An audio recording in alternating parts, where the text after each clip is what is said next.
श्री कृष्ण। हम अभी हमारी क्लास कृष्ण भगवान जी को ऑफर करते हैं, समर्पित करते हैं। बहुत बहुत धन्यवाद कृष्ण भगवान जी, हमें चुनने के लिए और हमारी गलतियों को माफ करें। चैप्टर 13 श्लोका 22। तो यहाँ पे कृष्ण भगवान जी बता रहे हैं कि कैसे है ना, आत्मा कर्म बांध के चलती है ना। हम सब सुनते हैं कि ये आत्मा न जाने कितने जन्म जन्मों के कर्म लेके आई है और हम अभी भोग रहे हैं। तो वो कैसे होता है, वो उस सवाल का जवाब है कृष्ण भगवान जी यहाँ पे दे रहे हैं कि जो ये शरीर करता है, शरीर करता है, आत्मा नहीं है करता, शरीर करता है। और वो कैसे कर रहा है? इंद्रियों के वजह से, और जो हमारे आजू बाजू की जो परिस्थितियां हैं। अभी आप थिएटर में बैठ के तो भगवान का नाम नहीं ले सकते ना। आप थिएटर में बैठोगे तो मूवी देखोगे, सिनेमा देखोगे। और मंदिर में बैठ के तो मूवी नहीं देख सकते हो, वहां तो बैठ के भगवान का ही नाम लोगे।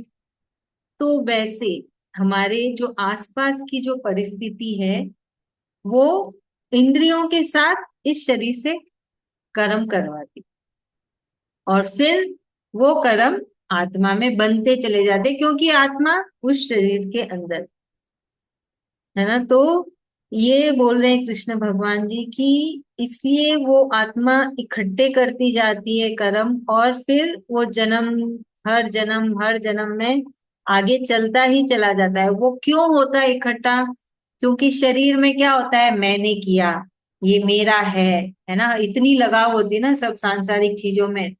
जब वो लगाव होती है तो कर्म बंधने चालू हो जाते हैं। जब कर्म बनते हैं तो हमारी जो आत्मा है उसमें, उसके खाते में जमा होने चालू होते हैं, और फिर उससे वो आत्मा को फिर से जन्म लेना पड़ता है इस धरती में। तो ये एक साइकिल है ना। जब हमारा हो जाता है, जब हमारे अंदर ये भाव हो जाता है कि ये मेरा है ना, ये मैंने ऐसा किया है। जब वो क्या बोलते हैं हम, जो है ना, हमारा लगाव हो जाती है ना हर चीजों में, हर कार्य में ना। मैंने किया, मैंने वो किया, मैंने खाना बनाया, मैंने काम किया, मैंने कमा के लाया। सब में जब हम इतने जुड़ जाते हैं तो कर्म भी जुड़ने चालू हो जाते हैं। तो ये है प्रोसेस। तो अभी जब कभी भी आपके मन में सवाल आए ना कि ऐसा क्यों हो रहा है, ये आत्मा न जाने क्या कर्म बांध के लेके आई है, अभी मैं भोग रही हूँ, तो उसका ये जवाब है कि हम, ये जो आत्मा कभी कोई शरीर में थी, उसका बहुत ज्यादा ही लगाव था सांसारिक चीजों में, तो कर्म बंध गए। और अब ये शरीर में आया है ये आत्मा, तो हमको क्या करना है? हमको लगाव नहीं करना। कोशिश कोशिश कर सकते हैं। बहुत मुश्किल है पर नामुमकिन भी नहीं है। हम कोशिश कर सकते हैं। मैंने नहीं किया, सब कृष्ण ने कर। सब इतना सा भाव लाना है बस। जो भी हो रहा है मैं नहीं कर रही, कृष्ण कर, वो ही करवा रहे हैं, उनकी मर्जी से हो रहा है और उनको समर्पित किए। बस ये भाव ले आइए, ताकि ये आत्मा को परमात्मा में जगह मिल जाए, और ये आत्मा का फिर से कोई जन्म ना हो, है ना। तो बस यही समझा रहे हैं कृष्ण भगवान जी की कैसे एक आत्मा का फिर से जन्म होता है। फिर से जन्म होता है, कैसे वो फंस जाता है इस चकी पहिए में, कि जन्म मरण के जो जन्म मरण का जो पहिया है उसमें कैसे फंसता है। जब शरीर फंस जाता है संसार की चीजों में, जब बहुत ज्यादा भावुक हो जाता है, बहुत ज्यादा वो संसार में लीन हो जाता है, तो आत्मा के ऊपर भी असर आता है, क्योंकि आत्मा तो अंदर ही बैठी हुई है ना। तो ये जो पुरुष, उसको यहाँ पे कृष्ण भगवान जी ने इस श्लोका में कहा है पुरुष। पुरुष मतलब जो आत्मा शरीर के अंदर हृदय में बैठी है ना, वो भोग रहा है जो ये शरीर कर रहा है। आप समझ रहे हैं? पुरुष करता नहीं है, शरीर करता है। शरीर कर रहा है और सब कुछ आत्मा के खाते में जमा हो, क्योंकि शरीर तो नष्ट हो जाएगा ना। शरीर के खाते में क्या जमा होगा? शरीर तो नष्ट हो जाएगा। रहते आती है सिर्फ आत्मा, इसलिए आत्मा के खाते में जमा होती, क्योंकि आत्मा नष्ट नहीं होती। वो कृष्ण में जाके लीन हो जाती है, कृष्ण में जाके एक हो जाती है। पर शरीर नहीं होता, शरीर तो इसी धरती पे रह जाता है। इसलिए उसका कोई खाता ही नहीं है। सिर्फ खाता है तो सिर्फ हमारे अंदर जो आत्मा बैठी है उसका खाता है। आप समझ रहे हैं ना इसमें अंतर, कि क्यों शरीर नहीं भोगेगा, क्यों आत्मा भोगेगी। है ना, तो ये सब है। ये जो है ना एकदम बारीक अंतर है, जो बहुत ही बारीक चीजें हैं जो हमको समझनी चाहिए। जब हम खुश होते हैं तो करम बांध लेते हैं, जब हम दुखी होते हैं तो भी करम बांध लेते हैं। जब आप दुखी हो गए, रो रहे हो, बड़ा अफसोस हो रहा है, तो भी करम बांध रहे हो। तो अब से दुखी होना भी छोड़ देना। ना दुख हो, ना दुखी होना, ना सुखी होना, सामान्य। ठीक है, जो हो रहा है कृष्ण की कृपा से हो रहा है ना। कोशिश करिए कि अपनी इंद्रियों को काबू में करें और भावुक ना हो। मतलब वो उसका है ना रिएक्शन नहीं होना चाहिए। जो हो रहा है ठीक है, कृष्ण भगवान जी की मर्जी से। जब आप कोशिश करते रहेंगे, कृष्ण भगवान जी देखेंगे ना अंदर से आपकी कोशिश, तो फिर तो बस आपको और आपकी सहायता करेंगे और आपको उसमें और आगे ले जाएंगे। क्योंकि ये भाव देने वाले भी कृष्ण भगवान है। वो भी उनको ही भाव देते हैं जिनके अंदर थोड़ी सी भी वो है ना मन में इच्छा होती है, तो उनको वैसे वो भाव मिलते हैं। तो बस हमें कोशिश करते रहना चाहिए कि हम ऐसे भावुक ना हो, सामान्य रहे हर सिचुएशन में। चलिए, इसे कौन समझाएगा? चैप्टर 13 श्लोका 22। हाँ, सुधा भाभी, अनम्यूट करिएगा। जय श्री कृष्ण। जय श्री कृष्ण। यहाँ तो आत्मा जो शरीर में रहती है उसके लिए आत्मा के लिए बताया कि जो शरीर कर्म करते हैं आत्मा भोगती है। आत्मा कैसे भोगती है इसके लिए बताया है। क्यों? तो आत्मा को ही पुनर्जन्म दूसरा शरीर लेना पड़ता है। शरीर तो कर्म करता है अपने इंद्रियों के द्वारा, जो अपनी परिस्थिति के द्वारा कर्म करता है। वो सुख में भी अपना कर्म मान लेता है, दुख में भी मान लेता है। अपने अगल बगल की जो परिस्थिति है उस परिस्थिति में वो सुखी दुखी हो जाता है। तो उसी से वो आत्मा में रह के कर्म बन जाते हैं। और आत्मा का हिसाब किताब होता है, शरीर का हिसाब किताब नहीं होता है। आत्मा के वो जो आत्मा जो शरीर धारण करती है उसके जो जो कर्म जो रहते हैं वही जो मनुष्य शरीर में फिर आत्मा आती है। तो उनके जो कर्म रहते हैं वही मनुष्य शरीर में फिर उसको मिलता है। तो हम सोचते हैं कि हमने तो ऐसे किया नहीं, लेकिन हमको हमारा ऐसा क्यों हुआ। तो पता नहीं हमारी जो आत्मा पिछले जन्म में क्या कर्म लेकर आई थी और हमको इस जन्म में हमको मिला। तो उससे हमारी ये आत्मा के गुण से हमको अपने आप को देखना पड़ता है मतलब। तो ये सब चीज अपने स्वाध्याय करने से या कृष्ण की प्राप्ति करने से, कृष्ण के लिए मोक्ष मांगने से, तो अंदर से जब हम चाहेंगे कि हमारा हमको बदलाव करना है, हम अपने से चाहेंगे, तो कृष्ण भगवान जरूर सुनते हैं कि ना हमको कृष्ण प्राप्ति करनी है कि हमारे जो कर्म नहीं बंधेंगे, जैसे हमारे आत्मा के गुण जो है उनको अच्छे जो दिव्य गुण आत्मा के वो हमको प्राप्ति होए। तो जब चाहत रहेगी तो वैसे राह भी मिलेगी। कृष्ण भगवान जी तो अपने जरूर ही सहायता करेंगे। थैंक यू भाभी, बहुत अच्छे, धन्यवाद। अभी अगला श्लोका 23 में तो वही कृष्ण भगवान जी बोल रहे हैं कि कैसे कर्म नहीं बांधने। है ना, वो बोल रहे हैं कि मैं हर जीव के हृदय में हूँ, आत्मा के रूप में। वो परमात्मा है, कृष्ण भगवान जी परमात्मा है, हर जीव के हृदय में वो एक रूप में है जो है आत्मा। है ना, तो भगवान जी बोल रहे हैं वो आत्मा आत्मा क्या करती है? वो सब देख रही है कि ये शरीर क्या कर रहा है, वो सब भोग भी रही है जो शरीर कर रहा है, वो शरीर का सपोर्ट भी करती है ना। अब जो शरीर कर रहा है, अब आत्मा को उसका साथ भी देना पड़ेगा, सहयोग भी दे रही है। तो भगवान जी बोल रहे हैं कि वो आत्मा सब कुछ कर रही है ना, देख रही है, सब कुछ महसूस कर रही है जो जो शरीर कर रहा है। आत्मा कुछ नहीं कर सकती क्योंकि उसके पास कोई शरीर नहीं है, कोई इंद्रियां नहीं है, ना दिमाग है, ना दिल है, कुछ नहीं। वो तो एक है ना, क्या बोलते हैं, एक दिव्य शक्ति है।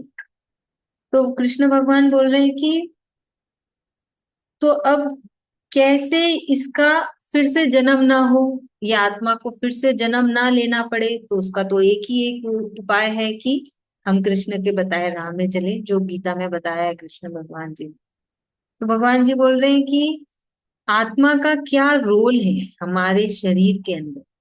ये शरीर का क्या रोल है हमको मालूम है ना, हमको पता है, हम आंखों से देखते हैं, कानों से सुनते हैं, ये सब हमको पता है कि ये शरीर क्या करता है। तो यहाँ पे भगवान जी समझा रहे हैं कि आत्मा क्या करती है, जो कृष्ण हमारे अंदर है आत्मा के रूप में, वो क्या करते हैं, उनका क्या स्वभाव है ना, उनका क्या चरित्र है, और वो कर क्या रहे अंदर बैठे।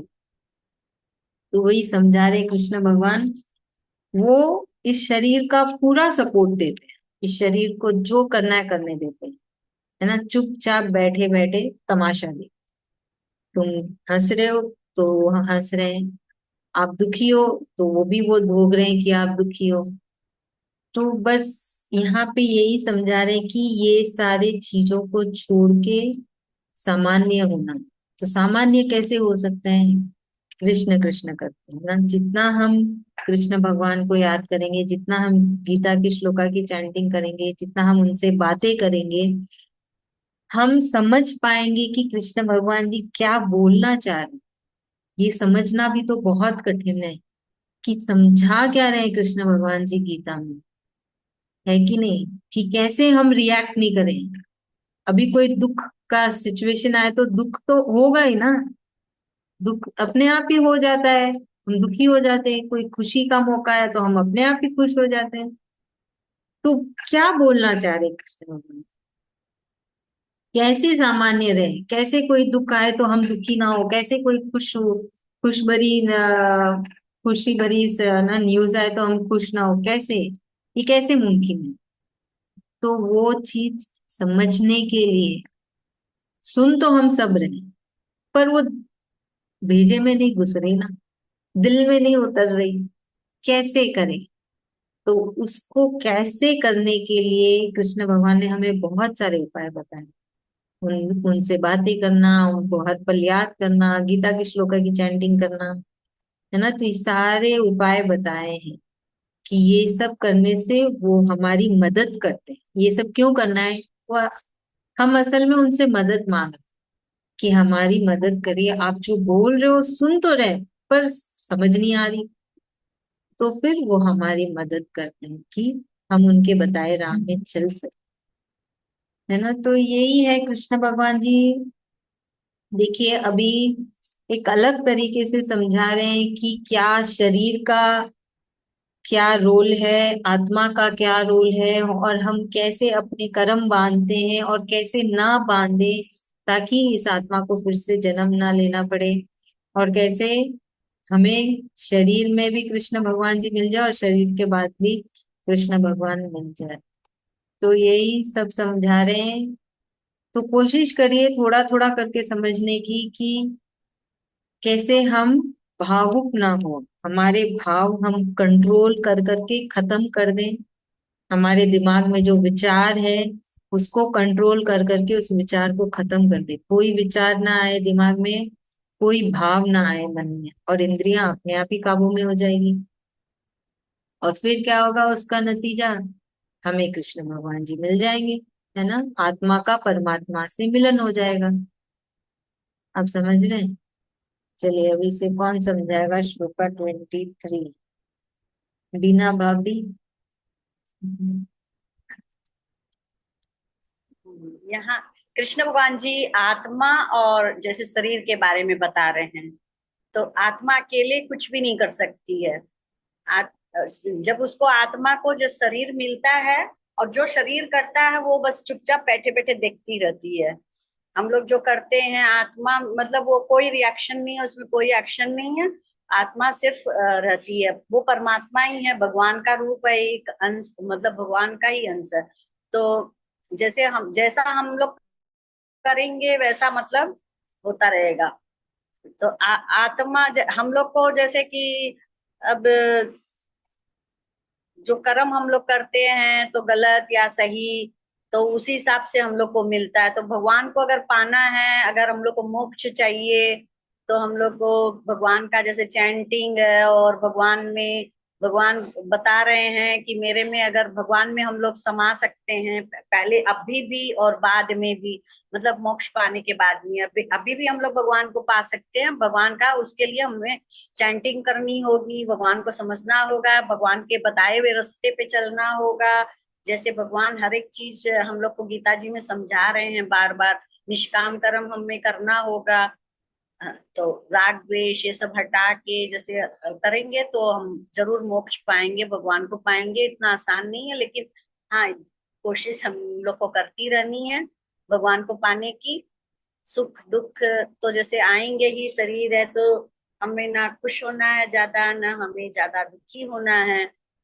तो कर्म तो दुखी होने पे भी बंधेंगे, सुखी ज्यादा होंगे तो भी बनेंगे। तो हम लोग को जैसे नॉर्मल रहना है, और जैसे हम लोग की नॉर्मल है वैसे सब चीजों से बच के, हट के, संसार से हट के रहना है। यही समझ में आया कि संसार अपने को मन अपना भगवान में ही लगाना, मन को इधर उधर नहीं लगाना है।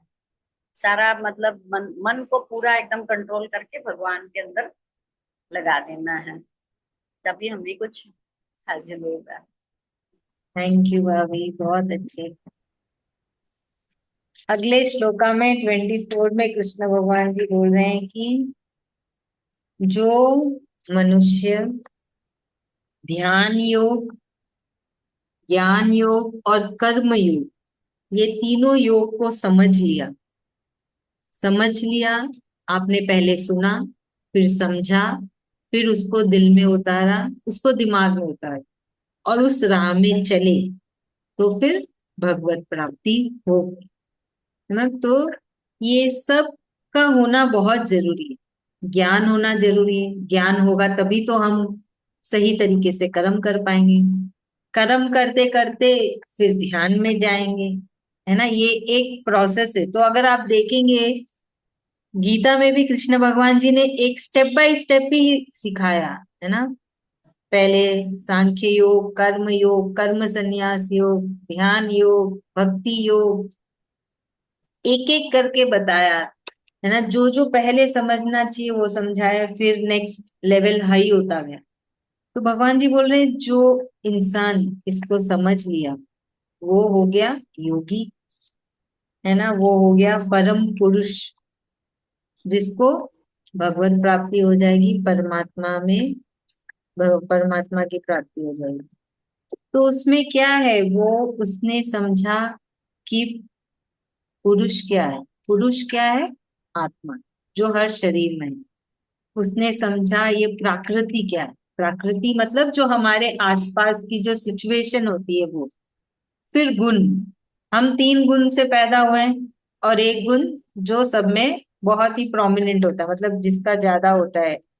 तो भगवान जी बोल रहे जो मनुष्य इन सब चीजों को समझ लिया, जीवन में उतार लिया, वो क्या होता है, वो अभी में जीता है।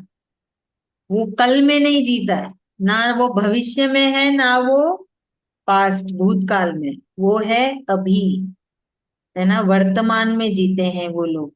तो फिर क्या होता है उनके लिए, और फिर जन्म लेना जायज ही नहीं, उनका और कोई जन्म नहीं। क्योंकि अगर आप देखो कृष्ण भगवान जी हमको यही समझा रहे कि आज में रहो, कल की चिंता मत करो, और जो कल बीत गया उसको भूल जाओ। जो बीत गया वो तो बीत गया, कोई नहीं बदल सकता।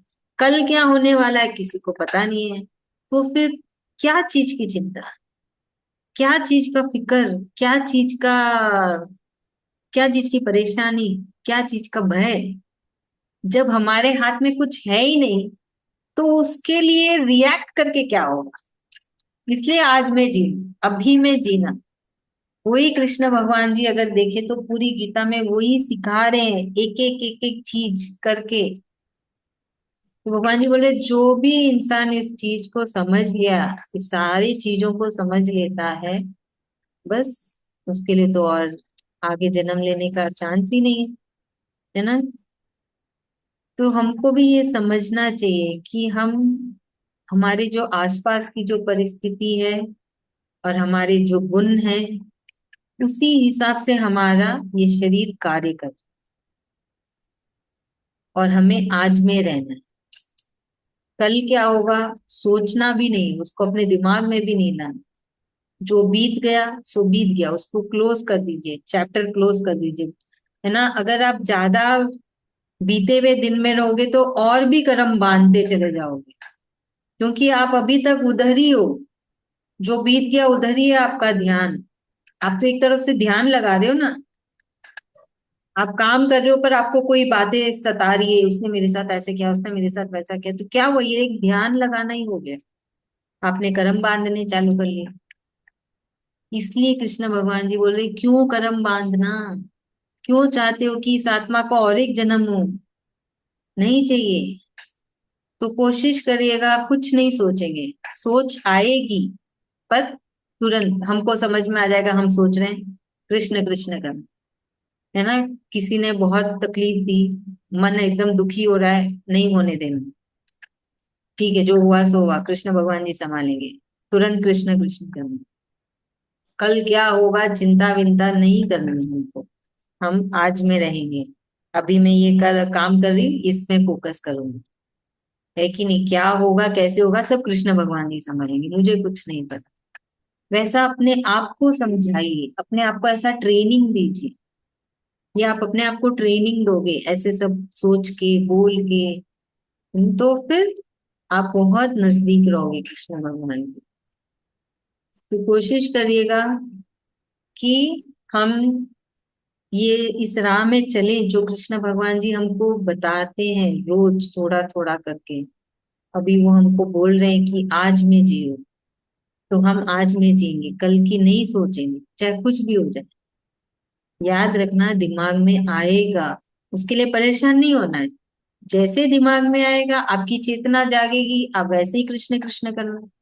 बहुत सिंपल है, कृष्ण भगवान जी अपने आप उस सोच को भगा देंगे, अपने आप वो भय चिंता सब कुछ भगा देंगे।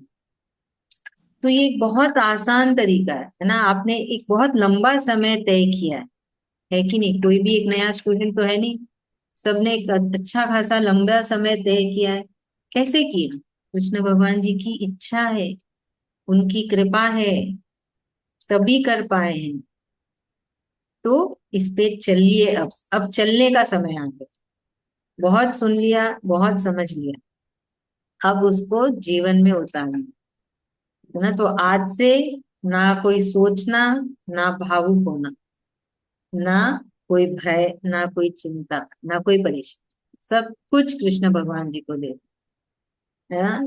जो भी आए, ऐसा कुछ भी आए, कृष्ण कृष्ण करना चालू करना।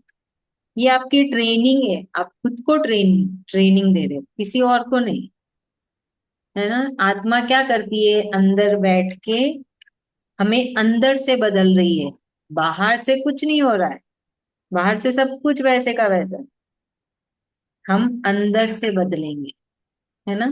बाहर की दुनिया वैसी ही रहे और हमको बदलने की भी कोशिश नहीं करनी, पहले हम खुद तो सुधर जाए, फिर दूसरों को सुधारने चलेंगे, है कि नहीं। चलिए सरोज भाभी आप समझाइए। हम लोग सत्संग में 2 लाइन गाते थे दी। आनंद है, आनंद है, आनंद में रहेंगे। कल क्या हुआ, कल क्या होगा, इसकी चिंता न करेंगे। आनंद है, खाली ये एक ही लाइन को रिमिक्स करके हम लोग गाते रहते हैं सत्संग में। बढ़िया बढ़िया, बहुत अच्छे भाभी। चलिए सुधा तो भाभी। न कल हाँ बोलिए। करनी ना हाँ यहाँ सुधा। श्री कृष्ण जी हाँ समझा रहे हैं बोलिए। हम लोग ज्ञान योग धर्म, ज्ञान ध्यान और कर्म, ये तीनों योग में जो रहता है, वो तीनों योग को जो जानता है, इस इसको जो समझ के काम करता है, तो उसको क्या इस जीवन में ही मोक्ष मिल जाता है, भगवत प्राप्ति हो जाता है। ये बार बार समझा रहे कैसे ज्ञान मिलेगा तो वो ध्यान कर पाएगा, ध्यान करेगा तो कर्म भी अच्छा उसका होगा। तो ये तीनों योग में रहता है जो मनुष्य, वो परम भक्त बन जाता है कृष्ण भगवान जी का। तो कृष्ण भगवान जी बोलते परम भक्त हो जाने से कृष्ण के करीब आ जाते वो भक्त, तो उनको मोक्ष मिल जाता है। और बोलते ये जो आत्मा हमारे अंदर जो बसे हैं भगवान जी बता रहे हैं कि मतलब वो पुरुष है, उसको हमको पहचानना है। कैसे कैसे पहचानना है कि मतलब बोलते प्रकृति जो है अपने अपने इधर उधर रहता, अपने चारों ओर रहता है प्रकृति, उसको हमें समझना है कि कैसे है। और तीनों गुणों है, राजोगुण सत्वगुण तमोगुण, ये तीनों गुणों को भी समझना है मनुष्य को कि उसमें कैसे रहना है अपने को। ये सब समझ के जो कार्य करता है तो वो भी भगवान के करीब आ जाते हैं, भगवान के पास भगवान के करीब हो जाते हैं। और उनको सुख दुख लगता नहीं, वो वर्तमान में जीते हैं। भगवान बोलते कि मतलब हमेशा हमको शुरू से सिखाते आ रहे हैं कि वर्तमान में जियो। कैसे भविष्य ना भविष्य भी देखना नहीं है हमको, और जो चला गया उसको भी देखना नहीं है। तो वर्तमान में जीने के लिए बोल रहे हैं। जो भक्त मेरा वर्तमान में जीता, जो मनुष्य वर्तमान में जीता है, वो आगे का चिंता नहीं करता, पीछे का भी चिंता नहीं करता। क्यों करेगा? भगवान के ऊपर भरोसा हो जाता जो भक्त को, वो तो करेगा ही नहीं। वो बोलेगा कि मतलब मेरा जो भी है भगवान करेगा। तो वो आगे का भी नहीं, जो बह गया उसको भी नहीं पकड़ता कि ऐसे हुआ था, उसको सोचेगा तो बहुत दुखी होगा। और बाद का भी सोचेगा तो कैसे होगा ये कार्य, तो तभी भी वो दुखी होगा। अभी कैसे करना है उसको पकड़ के चलेगा, कृष्ण भगवान जी को साथ लेके चलेगा, तो वो मनुष्य सुखी रहता है और कृष्ण के करीब हो जाता है। कृष्ण के करीब हो जाता है कि वो अपना कार्य सब अच्छा से कर पाता है। वो अपना कार्य अच्छा से करता है और कृष्ण कृष्ण करता है। वो इतना सब करने से अपने को भगवत प्राप्ति मिल जाता है। कृष्ण कृष्ण के बहुत करीब आ जाते हैं, मुख्य मिल जाता है इस जन्म में। बार बार समझा रहे हमको कि कृष्ण भगवान जी भविष्य भूत ये सब को मत सोचो, वर्तमान में जियो, तो अपना शरीर मुख्य, अपना शरीर को मुख्य मिल जाएगा। थैंक यू भाभी, थैंक यू सो मच। अभी हम आज की श्लोका की चैंटिंग कर लेते हैं।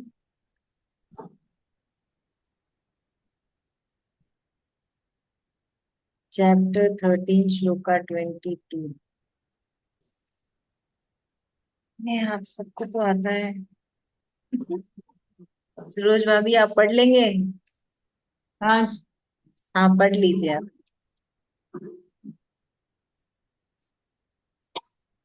कितना बोले? 22, 23, 24।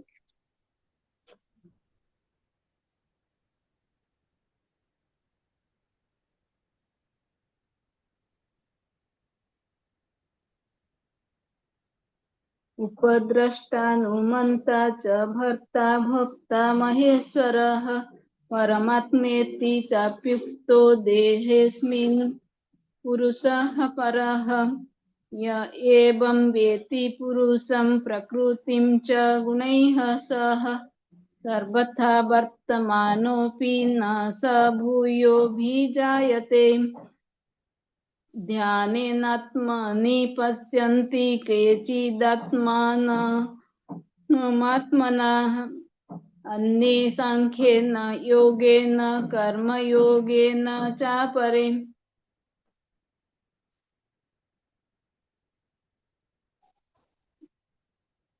ठीक है दीदी। हाँ हाँ, थैंक यू, बहुत बहुत धन्यवाद।